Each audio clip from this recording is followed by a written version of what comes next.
วัสดีเล่เมคอัพอาร์ติสต์แรปลอนในชีวิตประจำวันเฮาหลีกเลี่ยงบ่ได้ต้องได้พบปะผู้คนดังนั้นผิวหน้าของคนเฮาต้องเรียบเนียนอยู่อย่างสม่ำเสมอ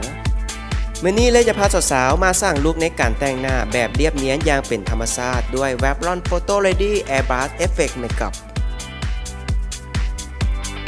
เทรนด์ที่กำลังนิยมในทั่วโลกคือการใช้เครื่องพ่นลมรองพื้นแบบละเอียดถึงจะได้ผิวที่เรียบเนียนเพอร์เฟกต์สมบูรณ์แบบแต่ในมื้อนี้เล่ขอแนะนำใช้รองพื้นแบบลอนโฟโต้เรดี้แอร์บรัชเอฟเฟกต์เมคอัพซึ่งจะได้ผิวหน้าที่งามเรียบเนียนสมบูรณ์แบบบ่แพ้กันเล่จะใช้แบบลอนโฟโต้เรดี้แอร์บรัชเอฟเฟกต์เมคอัพเป็นรองพื้นที่กลมกลืนไปกับผิวด้วยเทคโนโลยีไลท์ฟิกเจอริง